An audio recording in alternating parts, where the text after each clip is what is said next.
Pozdrav svima, Mario je. Evo danas je 21.10.2016. i mislim da je bilo vrijeme da snimim još jedan video o tome šta se dogodilo ovih posljednjih 3 mjeseca od kad sam uzeo zadnju tabletu Rakutana, da li je bilo kakvih nuspojava i kakva je općenita situacija na tom planu. Na posljednjem videu se sjećam da sam rekao nešto o čemu ću pričati sada, o tome ćemo nešto kasnije, znači nešto na što sam naletio u više navrata pa me mogu tako reći zasmetalo. No dobro, kao prvo situacija je jako dobra, kao što možete vidjeti lice je dosta čisto i akne se uopće nisu pojavljivale od kad sam snimio onaj zadnji video.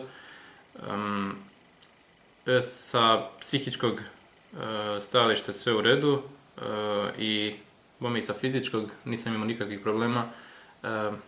Dakle, jedini nuspojave koje su se događale su bile one tijekom uzimanja ovih tableta, no nakon toga se više ništa nije ponavljalo. Iščezli su svi oni simptomi o kojima sam govorio u onim svojim mnogim videima.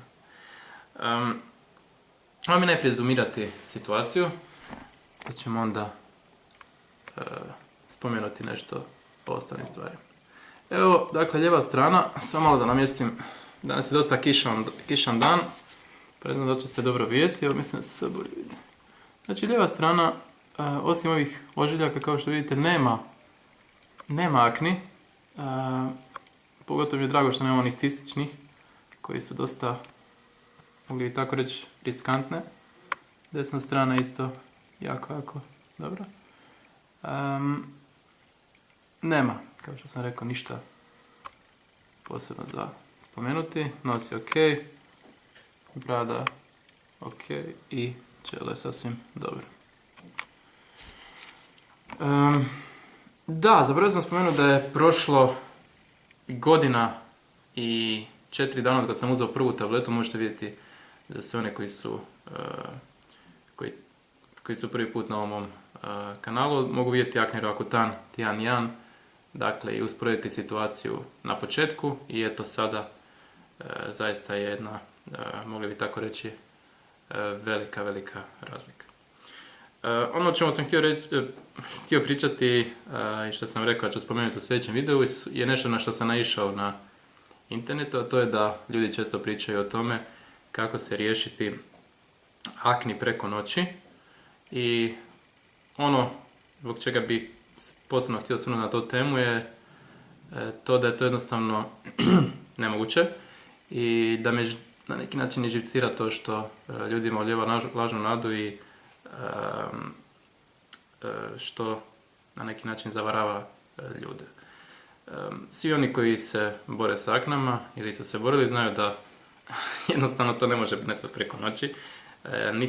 Ja nisam nikakav zagovaratelj ovog Rakutana i ja ne kažem da se akne nije moguće riješiti na neki drugi način, poput promjena režima prehrane ili možda nekim drugim preparatima ili na bilo koji neki drugačiji način.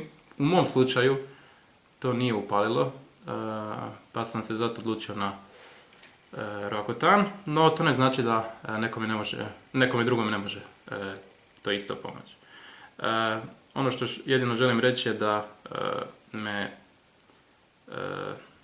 dosta nervira kad vidim kako se riješiti akne preko noći, zato što znam da to je jednostavno nemoguće. Eto, to je ono što sam htio posebno naglasiti.